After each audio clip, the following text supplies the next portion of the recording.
rocks remind me of? Writing our little names on the rocks. I know. I wonder if that's still there. What were the nicknames again? Snoopy and Patty. Snoopy and Patty, that's right, our code birds. The first time I met Bindi was here at work. I work at a elementary school in Vancouver, and she had been transferred here from another school. I could tell my feelings started to change from just friendship to something more. But I also knew that this was one path that I couldn't take. One of the main issues was our religious differences, because I'm a Christian and she's, East Indian. But, I personally, couldn't deny that I was feeling something. I've always had very understanding, open-minded parents, but this was sort of a little bit beyond what they'd be accepting of. They always questioned, when you marry, you stay within the culture. And I didn't want to disappoint them. We decided the best thing to do would be to stop communicating altogether. And the right time seemed summer. I was doing my own thing and he would do his own thing. It wasn't too bad. I was really busy that summer. At the end of the summer, she got called back. Working together again, day after day, week after week. Eventually it started to bubble up again. We would talk sometimes late at night, 10, 11 at night, until it was time to go to work again in the morning. It's basically like, okay, well, I'll see you in an hour. It was in my blood. She was in my blood. She got in my head, and I couldn't get her out. And my natural response is to try, and yet I was hypnotized. But again, I had to control that because I knew that this wasn't a long-term thing, and I couldn't go that far because there would be just way too many problems as far as family and culture was concerned. And as summer approached, all the reality started coming back again. And we decided to try this one more time. We were going to break up. But of course, that didn't work for very long. And soon after that, we were, back to square one. I'd like to bug her that she's the one who broke down, but it was me. I phoned her up and said, why don't you just stop by for coffee? I went by and he looked really good. And it was just like, yeah, how's it going? And we just kind of knew. It was like, okay, who are we trying to kid here? And I was doing so well, and then you called me, and that was it. And that was it. Were you really doing well? Okay, maybe not. I was trying. I had to try. I know, it was hard. But, I'm glad we did it. It showed us that we really didn't want to be apart. Basically, from that day on, we, decided, okay, I guess we're meant to be together, and that was how it's going to be, and whatever challenges we have to face, we will face them. That year, when school started, we were now an exclusive couple. We'd already gotten to the point where we had, talked about marriage, talked about commitment, and the only reason we weren't going through with it was because of all the obstacles in our way. I spent a lot of time praying about it and asking for answers. I got part of the answer from a verse in the Bible. It basically said that you have to have open eyes and open heart and be accepting. Whatever it was that he read gave him the answer that, that maybe I am the one and that he should go through with this. So I decided that I was going to ask her dad for his permission to marry his daughter. Everybody had sort of warned him, like, this wasn't the way you do it. Not in an East Indian family. You sit down, you have a big intervention with the family. I happened to know that he needed a ride home from work that night. So I phoned him up and said that I would give him a ride. My dad called me and said, Chris wants to talk to me. And I went, oh, my God. So right away, investigation started. I called Chris. He just said, yeah, I'm just giving your dad a ride. Why? What's wrong? I couldn't tell her. She would have talked me out of it. I told Chris, don't do it. I'll do it. I'll ask for you. I picked him up and he started with small talk right away, and I cut him off and I jumped right into it and I said, I want to marry your daughter. And he stopped, and to make a long story short, he never did say yes. This thing shocked me right away, but I said, give me time to think. Dad's like, I think you should come over. Mom's like, what's happening? I can't understand this. So off I went. I said, I knew it. And so my sister came over and we sat down and talked. Actually, they talked. I listened. I thought, my property is my children.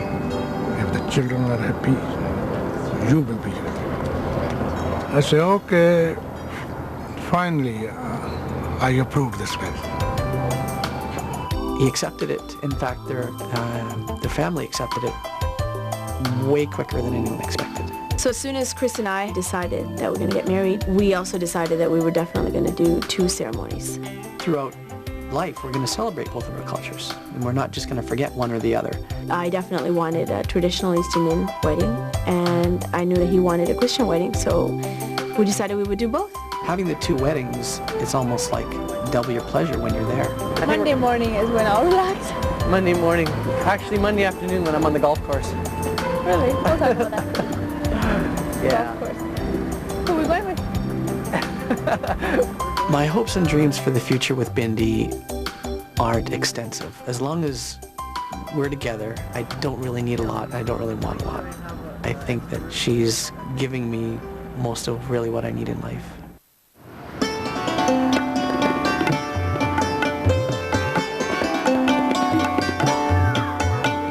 My henna party will be at my parents' house a few nights before the wedding.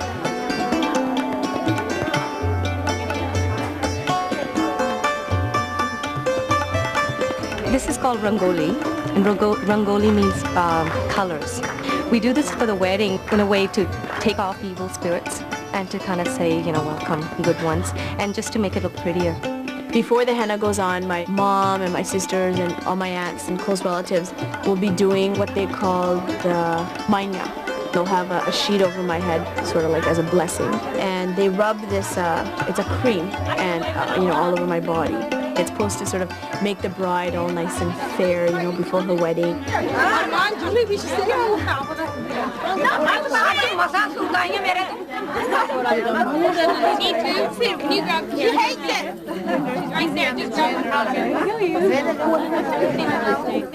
Basically, it's like a blessing to feed her something sweet, so she speaks sweet words for the rest of her life. Because she needs a lot of it. We added extra sugar in this one. How many do we do? Can I idea? Enough! Okay, I'll do just a little one. We'll talk. My mom has to, I think it's 7 times, it's some sort of a ritual. She's supposed to dip her hand in the colored, the mixture, and then place it on the side of the wall. And again, that's for good luck.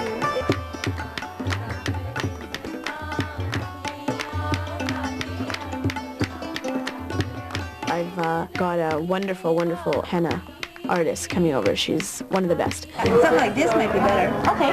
Something like this on the top? Did you want his name hidden in here somewhere? Somewhere, yeah. And what's his name? Chris.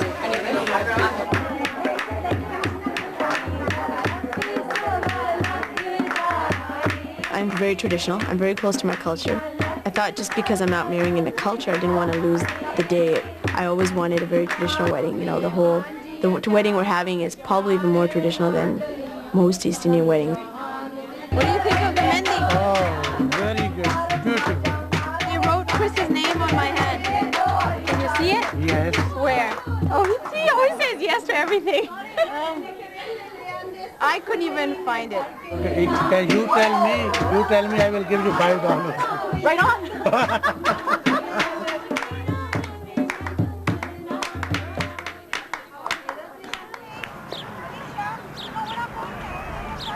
We'll be having the Christian wedding at a place called The Mound on Granville Island, and it's a very scenic outdoor area that we're both very fond of. I have 2 sisters. The older one's name is Connie. Oh, I'm glad. Let them come here. My best man is my brother Ivan. My mom is a very giving and loving person. You know, my mom's also very spiritual. She feels that spiritual harmony would be very important in a relationship, and it could cause a rift if there was a difference there. She had concerns for me, but she was very accepting of it. She's happy for me. Okay, can I get everyone's attention, please? I, her father, and her mother do. Good, Dad. One line to memorize. The pastor performing the ceremony is actually the vice principal from the school we've been working at. So you're going to need to go and get her. Right. So you just walk down there. I'm used to that. Okay. I'm coming. You wait there. Is he should be. You should be on his left side.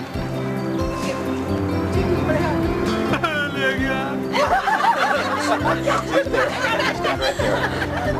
I just yelled at him, he took her. What did he yell? I said, oh, he's taking her. Then, yeah, hold each other's hands, and then Chris, you would begin. Yeah. Hi, Chris. Take you, Bindi. After. So at this point, if you go ahead, do it nice and slow. I kiss the bride on the cheek. No, movie bandiya, no. It's considered disrespectful in our culture. We're going to have a quick kiss right after this. Hand. No tongue or anything. No. Bindi. Just kiss the cheek. Kiss the cheek. No. Forehead. You bad guy, no. How about on the nose? No. Kiss on the nose. No. How about rub noses? No, that बहुत दिक्कत रहने दे पहले. I'm not getting anywhere with this Her one. hands are really good. Like, as if we're not going to do anything after. Like, it's just so silly. The whole world knows. I think I will be kissing her tomorrow, but it'll be a surprise.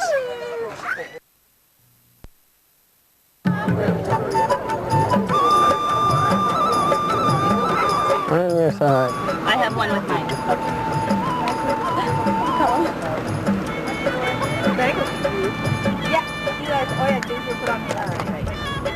Trade here. My cousin Jody, she's playing a very big role. She'll be the one lifting. I'll be holding her, making sure she's all set while she's getting married. Make sure when she gets up and sits down, her outfit is all around her, and she looks all pretty. That her nose is not getting all shiny. Kim, yes, you can entertain the guests as Darth Vader. The families are going to officially meet, handshake and hug and what have you, and then we'll all go inside for breakfast. Is there official? Except me.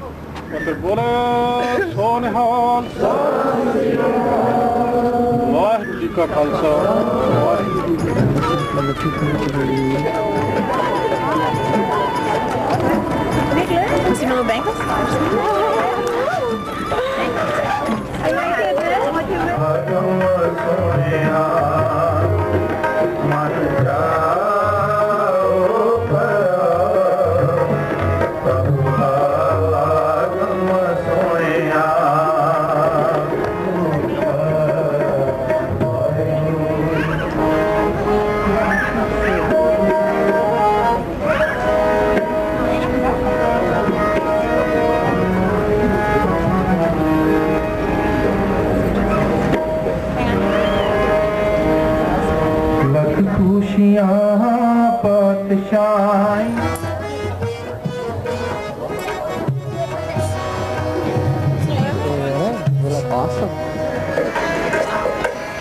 Begins with my dad getting up and taking a scarf which Chris will be wearing on his shoulder. He'll take it and bring it behind Chris and place it in my hands. And that sort of signifies the joining of our lives together. Basically after that, the ceremony starts. And I would like to thank all the people who attended the wedding from both families. My uncle will be saying what's happening in English. The ceremony consists of 4 lamas, and those are 4 rounds around our Bible, the Guru Granth Sahib. The first hymn is about a commitment to be true to one's own soul and to be committed to righteousness. And then the second one is commitment to the institution of marriage as a part of your spiritual life. And the third one is to be the part of the commune, to be service to the commune itself. And the fourth one is that now the union has taken place and each one of them has inspired one towards the infinite or the divine.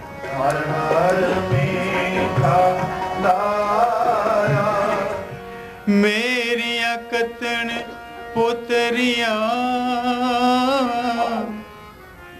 जाती है करे अपने.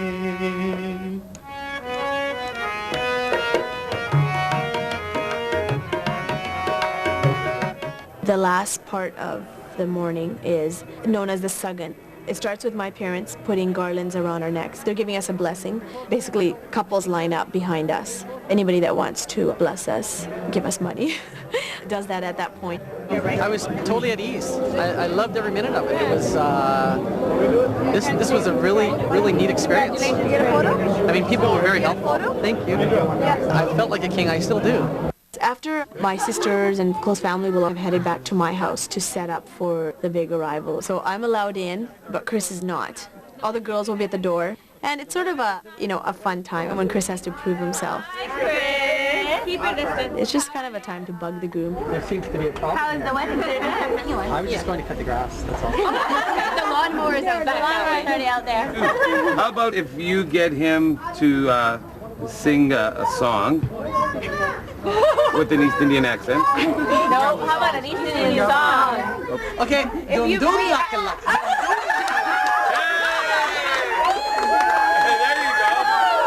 There you go. Dance. Dance as you sing. Dum dum. Not bad. The reason we come back to the house is it's to sort of portray him officially taking me from my home. He's letting my parents know that, you know, I'm with him now and everything's going to be okay. Just before I leave, somebody will give me rice and I'm supposed to throw it into the four corners of my house. It just says goodbye to my home where I've been living. They say in our culture, when a girl gets married, the parents see it as losing a daughter and not so much gaining a son-in-law. She moves on with her own life, with her husband, with her in-laws who are sort of seen as her new parents. And then I'm off, and you know, the next time I see them, normally would be at the reception that evening, but we still have another wedding ceremony to go through, so I'll see them the next day at the Christian ceremony. Ready to go. This is the final leg of the race. Now that I've grown my beard out for the Sikh wedding ceremony, I am going to get rid of it for the next one. I'm going for a completely different look for this next wedding. Changing clothes, changing my hair, changing my face. This is the decorations that we had to use yesterday for the Sikh wedding, and replacing it with the decorations we're using for the Christian wedding today. Do we have any other string? No, this is all that was But you can use this. And then this was my very first Yeah, one. what does The that very first mean? one I tried on. And then I tried on about 20 more, and of course, about the first one I tried on. Isn't that always how it happens? You look beautiful. Oh, gorgeous. Thank you.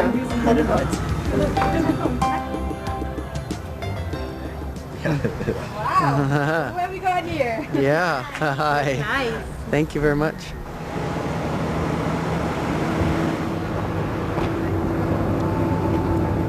Can you see that the back is like down? Yeah. Okay, it is muggy. Oh my God, it's hot.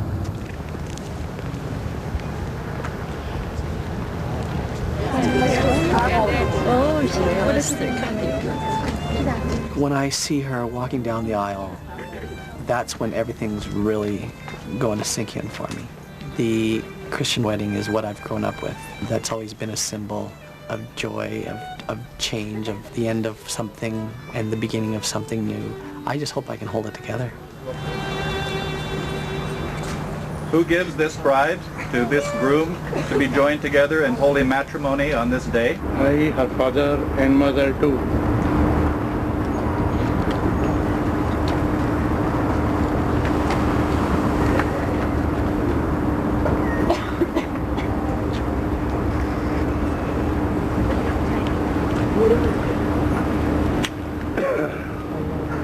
I, Chris, take you, Bindi, to be my lawfully wedded wife.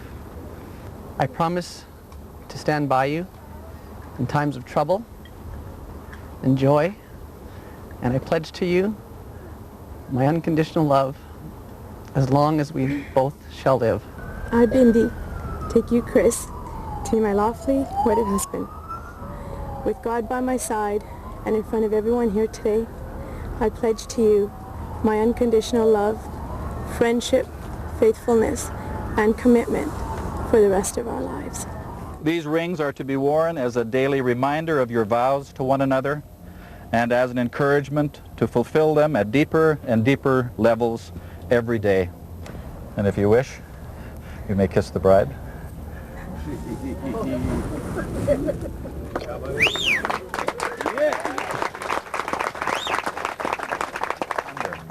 Mr. and Mrs. Chris Makarak.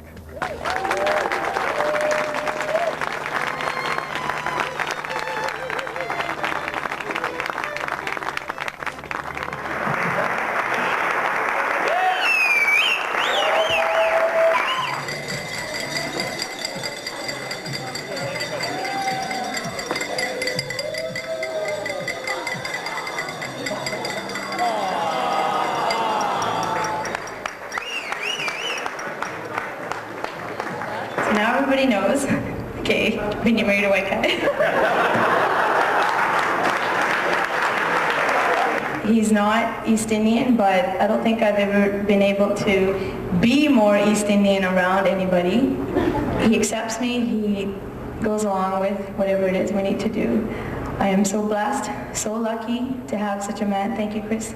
I love you, and I really look forward to spending our lives together. When I was a teenager, I used to pray to God for two things, quite regular. I used to pray that I would be rich, and I used to pray that I would meet my soulmate. And 1 out of 2, right? When I met Bindi, it occurred to me that I did in fact have my soulmate. And, you know, I was willing to forfeit the other one for that. But over this last little while, it has occurred to me again that now that Bindi and I are together, I am probably the richest man, and God has answered both. Thank you. I love you, dear.